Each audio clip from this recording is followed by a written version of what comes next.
이번 섹션에서는 CSS 텍스트 스타일링에 대해서 한번 살펴보도록 하겠습니다. 자, 지금 이 보시는 것처럼 그 첫 번째 example이 텍스트 포매팅이라고 좀 특별한 그런 활자체, 그러니까 크기와 색깔로, 그리고 정렬, 그리고 이 텍스트 정렬도 조금 특이하죠. 과연 이렇게 하려면 어떻게 해야 되는지, 여기 try yourself라는 사실은 링크가 하나 만들어져 있어요. 그걸 한번 눌러 보십시다.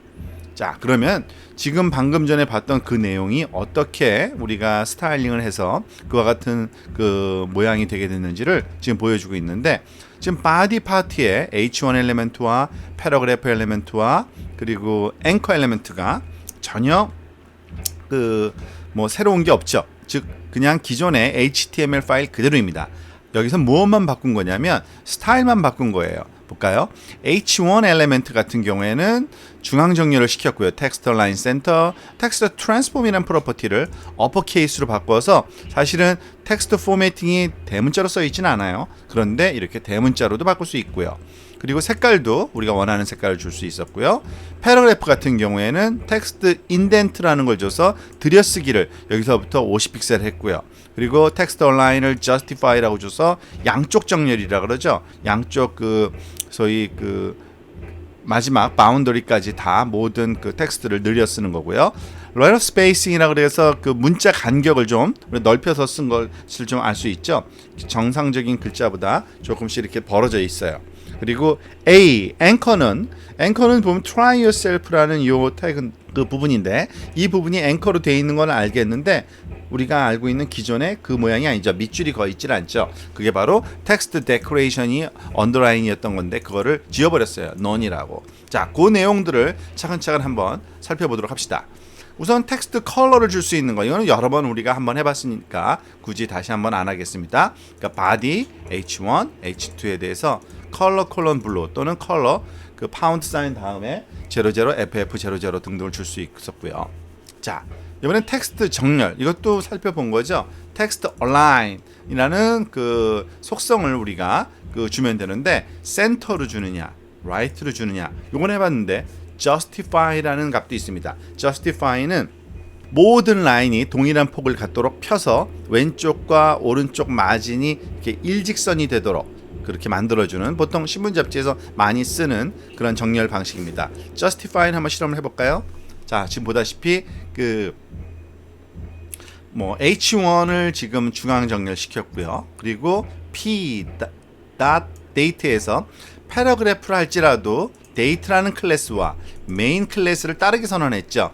자, 볼까요? 패러그래프 May 그 comma 2009, 그러니까 2009년 5월이라는 날짜를 표시하는 때 이건 클래스를 date로 줬더니 p.date 그 클래스 영향을 받아서 텍스트 얼라인은 right 오른쪽 정렬이 됐고요. 그리고 이 내용은 그 양쪽 정렬 justify가 됐네요.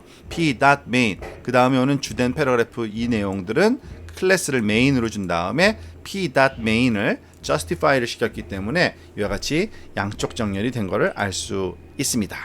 그 다음에 오는 패러그래프는 그냥 뭐 무시한 거죠. 왜냐하면 클래스가 선언 안 돼 있으니까 굳이 양쪽 정렬이 될 필요가 없기 때문에 이게 오른쪽에 조금 공백이 남는 거를 확인할 수가 있습니다.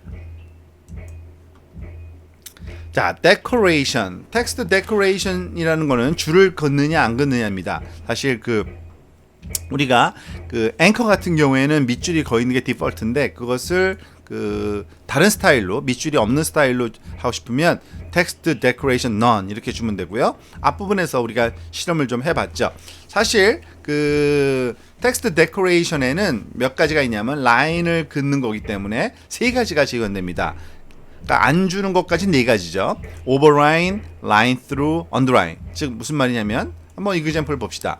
H1 같은 경우에는 텍스트 데코레이션을 오버라인으로 했으니까 위에다 줄을 걸어. 그러니까 위에 줄을 긋죠. 그 다음에 H2 엘리멘트에 해당하는 line through라는 값을 줬어요. 그러니까 가운데 그 우리가 DL이라는 태그에서 이런 현상이 나타나잖아요. 그리고 텍스트 데코레이션 언더라인, 우리가 INS inserted 태그에서도 이런 현상 나타나고 앵커에서 나타나는 그 데코레이션인데 밑줄을 긋는 겁니다. 언더라인, 오버라인, 라인 through 요 세 가지 값을 잘 기억하면은 우리가 그 다양한 그런 스타일을 줄 수가 있을 겁니다. 줄긋기로요. 자, 텍스트 트랜스포메이션이라는 프로퍼티도 있는데요. 텍스트 트랜스포메이션. 말 그대로 변환시키는 걸 어퍼케이스로 할 거냐, 로어케이스로 할 거냐, 캐피털라이즈로 할 거냐. 자, 한번 볼까요? 어퍼케이스는 당연히 대문자로 만드는 거예요. 그러니까 this is some text라는 것이 그냥 대문자도 있고 소문자도 있어요. 그런데 P 클래스를 어퍼케이스로 줬습니다. P uppercase라는 요 스타일의 영향을 받겠죠. 그러니까 텍스트 트랜스폼을 어퍼케이스로 줬기 때문에 this is some text라고 나오네요. 그 다음에 같은 패러그래프지만 로어케이스라는 클래스를 갖는 친구는 자 텍스트 트랜스폼을 로어케이스 소문자로 바꿔라니까 t가 원래는 대문자에 있는 소문자로 바뀌었고요. 텍스트 트랜스폼을 capitalize는 그 첫 글자만 그러니까 단어의 첫 자만 대문자화 시키라는 얘기입니다. 그게 바로 this is some text가 보여지는 이유입니다. capitalize라는 클래스를 선언했기 때문에 그렇죠. 자, 텍스트 성질 중에 들여쓰기 성질이 또 있는데요. 그건 텍스트 인덴트라는 걸 합니다. 보통 패러그래프에서 우리가 첫 패러그래프 시작점은 그 첫 글자부터 잘 안 씁니다. 그러니까 이거는 전통적인 편집 방식을 좀 활용하는 건데요. 어느 정도 들여쓰기는 뭐 여러분이 결정할 수 있겠죠. 여기서 패러그래프 P 엘리멘트를 텍스트 인덴트를 50픽셀 너무 많다 싶으면 한 30픽셀만 우리가 이렇게 들여쓰기를 해도 되고요. 첫 글자만 우리가 들여쓰고 나머지는 그 적절한 크기에 맞도록 조절을 해주는 그러한 스타일입니다. 그러니까 텍스트 인덴트를 줄 때 쓰는 거죠. 자, 그 외에 여러 가지 뭐 성질들이 있는데 이것을 다 하나씩 살펴보는 건 조금 수업 시간에 하는 건 시간 낭비 같고요. 여러분들이 이거는 그 대신 무시하라는 게 아닙니다. 여러분들이 하나씩 살펴보세요. 여기서 살펴보지 않은 다양한 성질들이 있거든요. 예를 들어서 하나만 볼까요? Specify the space between character. 문자 간격도 줄 수 있거든요. 그러니까 letter spacing을 3픽셀로 주면은 이와 같이 조금씩 더 벌어지고요. 레터 스페이싱을 -3 마이너스 값도 허용됩니다. 그러면 이렇게 아예 겹쳐지는 거죠. 글자들이.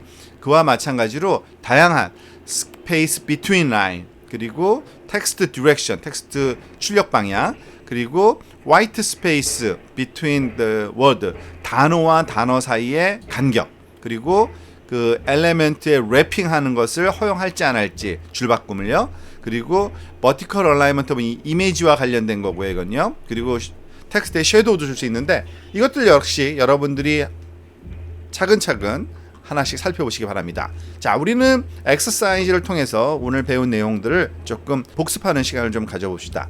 엑서사이즈 1을 볼까요? 자, set the text color of the page to red. 페이지 컬러를 레드로 줄여요. 텍스트 컬러를 어떻게 해야 됩니까? 우리가 알다시피 바디 그 텍스트 모든 텍스트 컬러니까요. 바디를 여기에다가 컬러를 레드로 주면은 당연히 붉은색으로 다 바뀔 거고요. 그죠? 그런데 the text color for H1 to blue. 그렇지만 H1만 또 블루로 주라 그러죠? 그러면은 여기다가 H1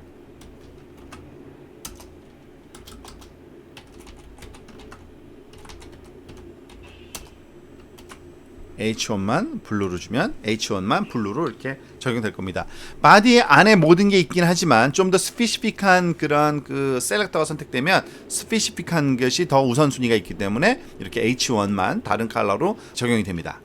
자, 두 번째 example 봅시다. Center align the H1 element. H1이 그 기본 값은 왼쪽 정렬인데 중앙 정렬 시켜야 됩니다.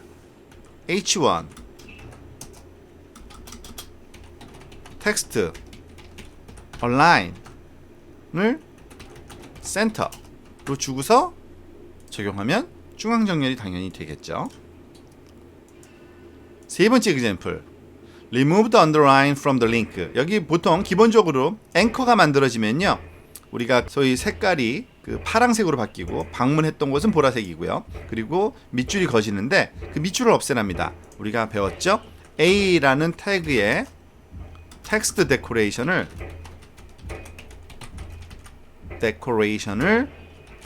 none 주지 말아라. 아무것도 하지 말아라 합니다. 밑줄을 그 언더라인인 거를. 그러면 이렇게 밑줄이 없어지고요. 네 번째.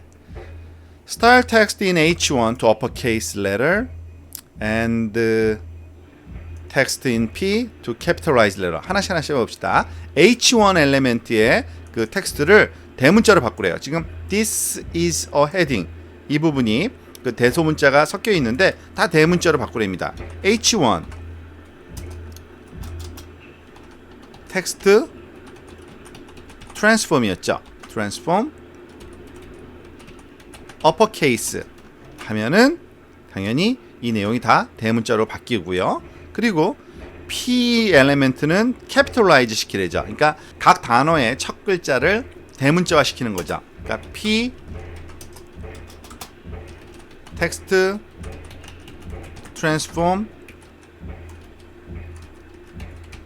capitalize. 뭐 단어를 조금 좀 잘 기억을 해야 될 것 같습니다. capitalize. 자, 잘 되네요. 그죠? T와 I와 A와 P가 대문자로 바뀌어 있습니다. 자, 마지막 exercise 한번 해볼까요? Indent the first line of the P element with 20 pixel. 그러니까 지금 보면 여기 패러그래프가 여기 바로 시작하는데 이게 디폴트 스타일이에요. 근데 이 패러그래프를 들여쓰기를 해라. 첫 글자를 우리가 알다시피 텍스트 인덴트였죠. 인덴트 20 픽셀 세마이콜론 하면은 한 20 픽셀 정도 이렇게 안으로 들여쓰는 걸 알 수 있습니다. 자, 여기 우리가 지금 CSS 텍스트와 관련된 프로퍼티를 좀 배웠는데요. 실험을 해본 것도 있고 안 해본 것도 있어요. 근데 아까 설명한 듯이 여기 more example 파트를 여러분들이 살펴보면 그 try yourself와 마찬가지로 에디팅 가능한 것들이니까요. 한번 그 다양한 프로퍼티에 대해서 좀 공부를 해보시기 바랍니다.